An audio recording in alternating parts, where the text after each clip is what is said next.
What's going on, guys? Today I want to talk about the mistakes real estate investors should avoid. So, this is based off of my personal experience by buying 90 units between apartment complexes, mobile home parks, and single family homes. So, hopefully, you find value. The first mistake is avoid overpaying for a property.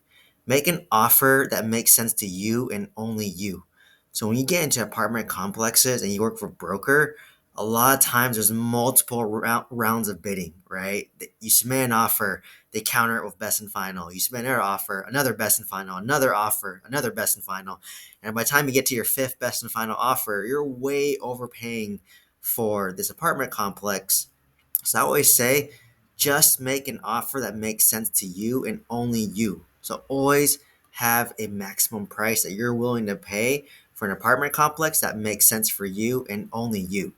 Everyone's situation is different. Remember that. If you're a large syndicator, you have access to better loans due to a better track record versus someone starting off, you may not get the best loans because you're new and you have no track record.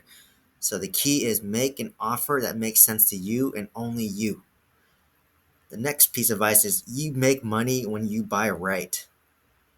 If you're doing the BRRRR strategy, the first step is B, which is buy. And you want to make sure that you're buying right. Because if you buy the property so well, it'll cover up any mistake that you make down the road, right? Like for me, I bought my 26 unit apartment complex for $500,000. It appraised at $750,000. So I have $250,000 instant equity, and when I'm renovating my apartment complex, I'm going over budget, right? Because supplies are going up, labor shortages are going up.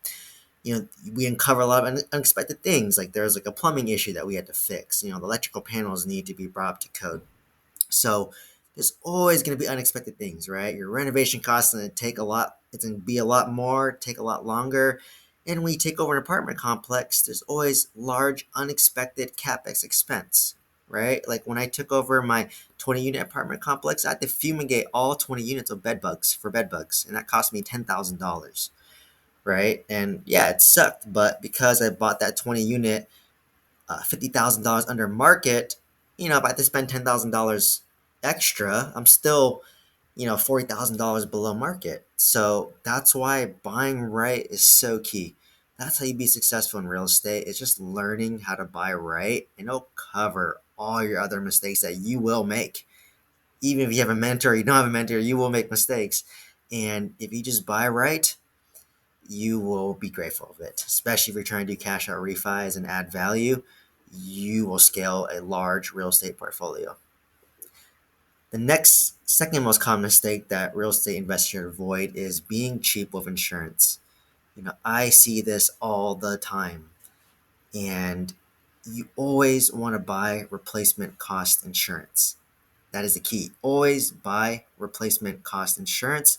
Yes, it's more expensive, but if your apartment complex burns down, you will get a brand new apartment complex built and still receive monthly income. So let me give you an example. My 26 unit apartment complex, I bought for $500,000, and I bought a replacement cost insurance policy for about $2.5 million. And you're probably asking yourself, why would you buy a $2.5 million insurance policy for an apartment you only bought for $500,000?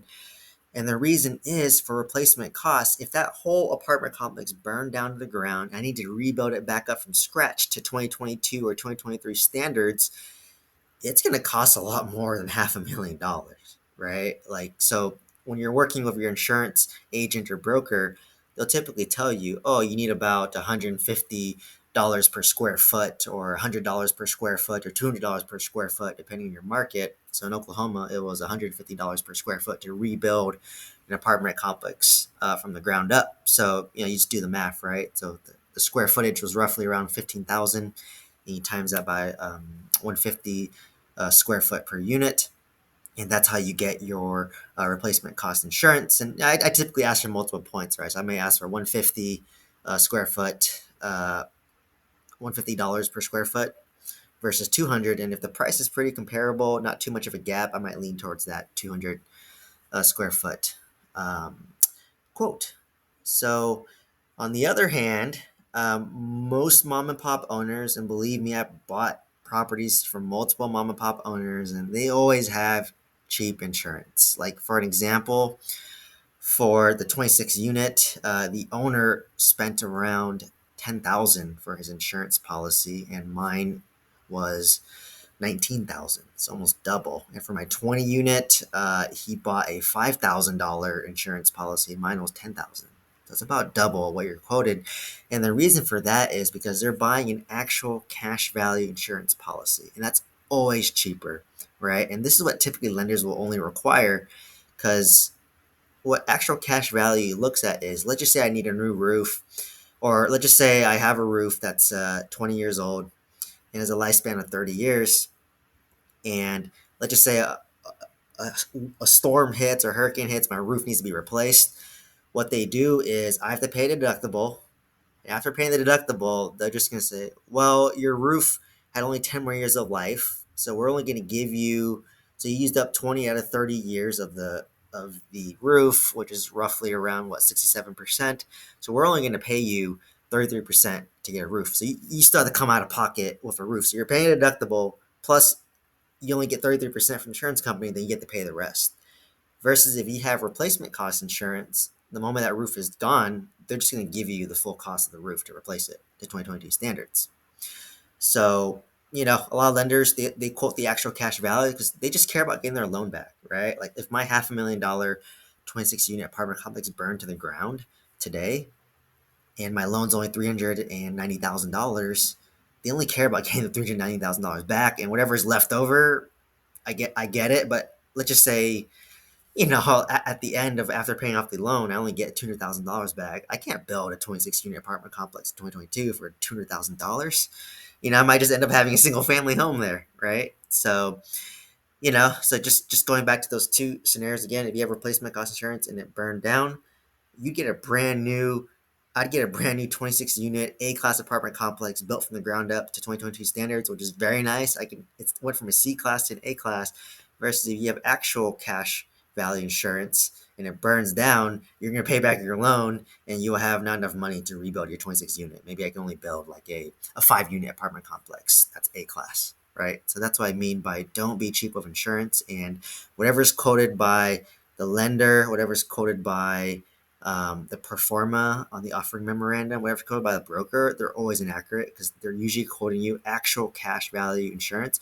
You want to focus on replacement cost insurance, which is always double from my experience. And you can get it financed too. So you can pay it on a monthly basis instead of, paying everything up front. So that helps kind of mitigate the cost. So always do not be cheap with insurance. The third common mistake that real estate investors should avoid is not inspecting all their units during due diligence, right? To save time and money, most investors will sample some of the units and not inspect all the units, right? So a good example is, let's just say you have a 100-unit apartment complex. You may sample 25 units. And they want to do that because it takes probably about a day to do 25 units versus 4 days for 100 units. And it saves you money too, right? Because it just takes less time. But if you think about it, you're only inspecting 25 out of 100. There's 75 units that are not inspected. And you may have 10 units that are like hoarders.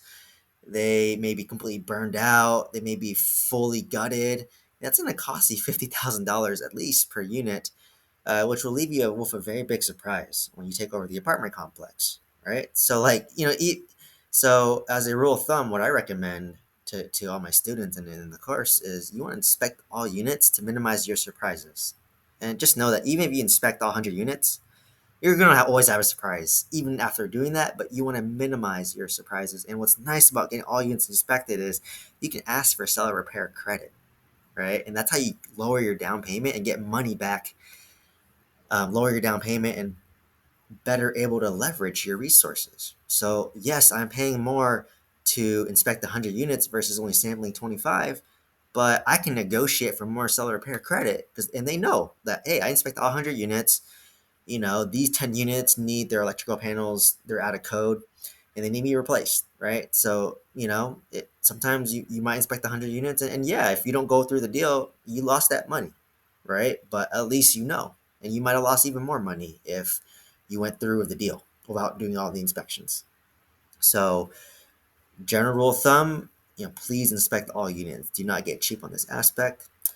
And the fourth common mistake that I see most real estate investors make and should avoid is, not building a strong team around yourself, right? So for me, I work a full-time W-2. I'm doing three heavy value add real estate deals, and also I'm trying to build side businesses on as well. So I'm stretched pretty thin, right? But what helps me scale my real estate while doing my W-2 and doing my business is I have a strong team around me, and it starts with a strong property manager. Once you got a strong property manager, and 9 out of 10 are bad, unfortunately. So I do go through a pretty extensive interview process, and I always have like at least three property managers lined up. So I have my first, second, and third options.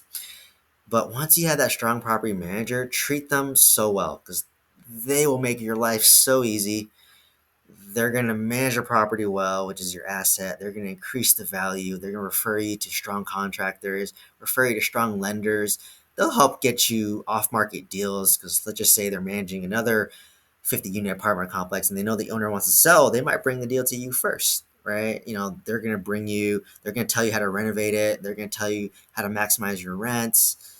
They're going to teach you, right? So basically, you want to surround yourself with a team that's smarter than you so that you can learn. And like I said, there's kind of a saying that I heard somewhere was that rock stars hang out with other rock stars, right? So once you identify your rock star property manager, they're going to connect you with a rock star contractor. They're going to connect you with a rock star lender, a rock star title insurance company, another rock star property manager in a different market, so you can help scale and expand, right? So you want to build a strong team around you, and that's how you scale. Like you cannot do everything yourself, and you shouldn't, right? Like a lot of people have that mentality. I'm the smartest person in the room, and don't get me wrong, I suffer that too. I have a doctorate degree, I have a master's degree, I have every educational certification possible. So of course that's going to get to your head and make you think that you're really smart. But when you're going into a different business, you want to surround yourself with people who are even smarter than you, and they should be, right? That's why you're paying them, so that my property manager, my title insurance company, my lender, my contractor, they're teaching me. They're teaching me on how to renovate the unit, what works in Oklahoma City, what works in Alabama, what works in California, what rents can we get based on this renovation. They're teaching me. So once you surround yourself with a strong team, you will get stronger yourself, right? Because you're the average of the 5 people that you surround yourself with. So overall, to kind of summarize the kind of four mistakes that real estate investors should avoid is number one, don't overpay for the property. Make an offer that makes sense for you. Number two, don't be cheap with insurance. Always buy replacement cost insurance. Number three is not inspecting all the units during due diligence. You must inspect all units. If you have a 500 unit apartment complex, I don't care. Inspect all 500 units. And lastly is not building a strong team around yourself and thinking that you have to do everything yourself. Like I said, always start with a property manager. Once you have a strong property manager, everything else will fall into place. Your whole team will be assembled.